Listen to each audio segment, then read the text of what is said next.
The ship had always followed one voice, orders were clear, lines were drawn, and everyone knew their place. But when that voice was gone, the deck felt different. The engine still roared, the sea still pushed forward, yet the soul of the ship felt empty. Men walked slower, conversation stopped when others came near. Every look carried doubt. Leadership was not just missing, it had collapsed. No one said it out loud, but everyone felt it. Without a captain, rules mean nothing. Without direction, loyalty starts to fade. This was not just a problem of command.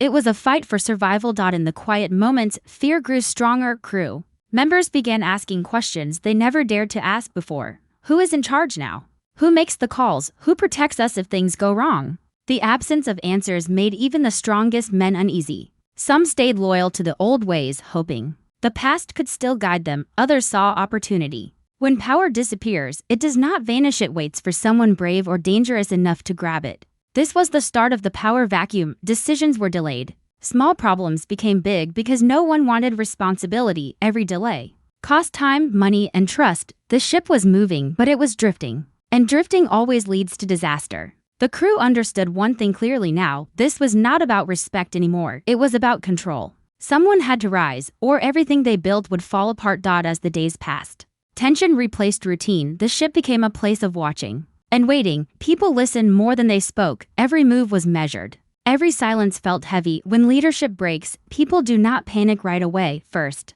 they test the limits. They push small boundaries to see who will stop them. When no one does, the real danger begins. Old alliances started to crack. Men who once stood side by side now questioned each other's loyalty. Trust became rare, and rumors spread faster than truth. Some crew members tried to act like leaders without saying it out loud.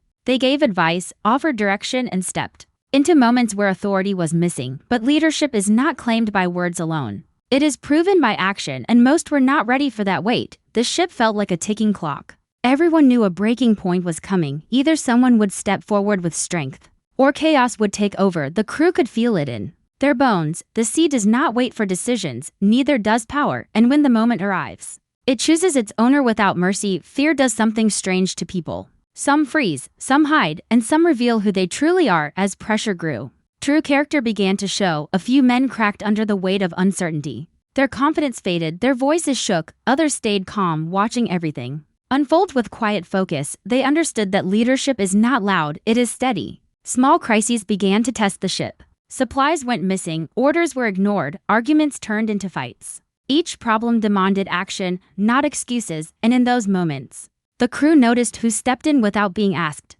who solved problems instead of running from them, who spoke with purpose, not fear. This was not an official test, but it became one. Power was watching, the ship was watching, leadership was being shaped in silence. The future captain was not crowned yet, but the path toward that moment was already forming. By the time everyone realized what was happening, the ship had already chosen its direction. The power vacuum no longer felt empty, it felt heavy, like it was pulling toward one person. The crew sensed it, even if no one said the name out loud. Leadership was no longer a question of if, it was a question of who. This moment marked the end of waiting. The ship could not remain leaderless any longer. Survival demanded order, order demanded a captain. And when the time came, the choice would not be clean or peaceful. Power never changes hands quietly. The storm was coming, and when it hit, only one person would be standing at the center of it. The moment word spread that leadership was still undecided, the ship changed its behavior. It was no longer just a workplace or a shared mission. It became a silent battlefield. Every hallway felt tense, every meeting felt like a test. People stopped speaking freely and started choosing their words carefully. When power is unclaimed, everyone listens more closely, not to understand, but to measure weakness. Some crew members tried to look neutral, pretending they had no interest in control. But neutrality was only a mask. Behind closed doors, names were mentioned, plans were whispered, and loyalty was quietly negotiated. No one trusted anyone fully anymore. Even old friendships felt shaky. When a throne is empty, everyone wonders who might betray them first. There were a few men who believed they deserved the captain's role, simply because they had been there the longest. They spoke about experience, history, and sacrifice. But experience alone does not earn respect when fear rules the ship. Others believed power should go to the most aggressive voice, the one who could scare others into order. They mistook control for leadership. Their anger was loud, but it lacked direction. Then there were those who stayed quiet. They watched every move, every mistake, every sign of weakness. They did not rush. They understood something important. When people fight too hard for power, they expose themselves. Silence, in moments like this, is often the strongest weapon. As tension grew, small decisions became political moves. Who approved supply use, who settled disputes, who spoke first in meetings, each action was noticed. Each choice sent a message. The ship was no longer choosing a leader based on words. It was judging behavior under pressure. Some crew members tried to build quick alliances, offering protection or promises of future rewards. But rushed loyalty is fragile. When fear fades, those deals fall apart. Real leadership creates loyalty without begging for it, and slowly, the crew began to sense who naturally drew others toward them. Arguments became more common. Not because people disagreed, but because they wanted to test limits. They wanted to see who would step in, who would stop chaos before it spread. Every conflict was a chance for someone to rise or fall. The ship itself felt restless, work slowed. Mistakes increased. Without a clear chain of command, everyone hesitated, and hesitation on the open sea is dangerous. The crew knew time was running out. The longer this continued, the higher the risk of total collapse. In this space between order and chaos, true ambition revealed itself. Not everyone wanted to lead for the same reason. Some wanted respect, some wanted control, some wanted protection, and some wanted power simply to make sure no one else had it. By now, it was clear the next captain would not be chosen because of popularity. They would be chosen because they could survive this pressure without breaking. The ship was no longer asking who wanted to lead, it was waiting to see who could. Pressure has a way of stripping people down to their truth. As the days passed without a captain, the ship stopped pretending everything was fine. Every task felt heavier, every mistake felt louder. The crew was no longer reacting to the absence of leadership. They were being shaped by it, and in that pressure, people began to change. Some who once looked confident started avoiding responsibility. They delayed decisions, passed blame, and waited for others to act first. Fear sat behind their eyes, even when they tried to hide it. They understood that one wrong move could expose them. On a ship without a captain, mistakes are not forgiven, they are remembered. Others reacted differently. They leaned into the chaos. When arguments broke out, they stepped closer instead of backing away. When systems failed, they focused on fixing the problem instead of explaining why it happened. They did not announce themselves as leaders, they simply acted when action was needed, and slowly, people began to notice. A real test came when a serious issue threatened the ship's stability. It was not dramatic at first, just a chain of small failures that piled up quickly. Supplies were delayed, orders were misunderstood, a crew dispute nearly turned violent. Any one of these problems alone could have been handled. Together, they formed a crisis. This was the moment everyone feared. Panic spread fast, voices grew louder. Fingers pointed. Some men demanded immediate action without thinking. Others argued that waiting was safer. The room filled with noise, but no direction. Then something shifted. One person spoke calmly, cutting through the chaos without raising their voice. They didn't insult anyone, they didn't promise miracles. They simply gave clear steps and expected them to be followed. That calm presence changed the room. People listened not because they were forced to, but because they wanted the noise to stop. The instructions made sense. The plan was simple but strong, and most importantly, it worked. The crisis did not disappear, but it was controlled. Damage was limited, order returned. Even if only for a moment. After that day, things felt different. The crew began looking in the same direction during problems, not officially, not openly, but instinctively. Trust does not appear suddenly, it builds quietly, moment by moment. When someone proves they can carry weight without dropping it. Still, leadership was not guaranteed. With every step forward came resistance. Those who wanted power but failed to earn it felt threatened. They whispered doubts. They questioned motives. They waited for failure. Because if the rising figure slipped even once, they would be ready to strike. The pressure never eased. In fact, it increased. Every success raised expectations. Every decision carried more risk. The ship was watching closely now. Not hoping, not guessing, but judging. Leadership was no longer theoretical. It was being tested in real time, and the truth was becoming clear. Power does not belong to the loudest voice or the strongest threat. It belongs to the one who can stand steady while everyone else shakes. The ship was not just waiting for a captain anymore. It was preparing to accept one. The shift did not happen all at once. There was no announcement, no formal vote, no dramatic moment where everyone gathered in one place. Instead, authority settled quietly, like weight finding balance. The crew began to follow one direction without questioning it.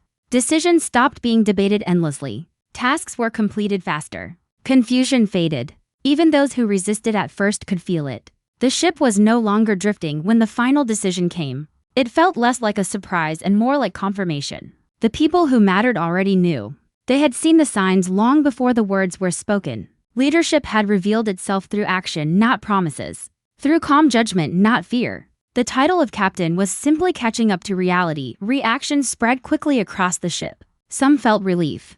They had been waiting for order, for someone to take responsibility so they could focus on survival. Others felt anger burn quietly inside them. They believed the position should have been theirs. They smiled in public, but their silence carried resentment. Power has a way of creating enemies the moment it becomes real. The new captain did not celebrate. There was no pride in their expression, no sense of victory. Only awareness. Awareness of the eyes watching. Awareness of the expectations pressing down. Authority was now theirs, but so was every future mistake. Every loss. Every consequence. Leadership came with no shield, only responsibility. Orders were given clearly, without hesitation. Not harsh, not emotional, just firm. The crew responded immediately. Not because they were afraid, but because they trusted the direction. Trust had been earned during chaos, and that kind of loyalty is rare. It does not come from rank. It comes from proof. Still, the ship did not become peaceful. Power never creates calm for long. The balance had changed, and with it came tension. Some alliances broke the moment the decision was made. Others strengthened overnight. Loyalty became visible. So did disloyalty. The captain could feel it in every conversation, every pause. Every look that lasted a second too long. Behind the scenes, plans were already forming. Those who lost the chance at leadership did not disappear. They adapted. They watched. They waited. Because in their minds, the story was not over. It had simply moved to a new chapter. The ship now had direction, but danger had not vanished. In many ways, it had only taken a new shape. The captain understood this better than anyone. Command was not an ending. It was the beginning of a harder fight. One where strength had to be balanced with restraint. Where every decision could shift loyalty or spark rebellion. As the ship pushed forward, the weight of the role settled fully on the new leader's shoulders. The choice had been made. The crown placed. And from this point on, there would be no excuses, no hiding, and no turning back. The ship would rise or fall under one aim now. Power never sits still. The moment the new captain took control, the ship began to change again.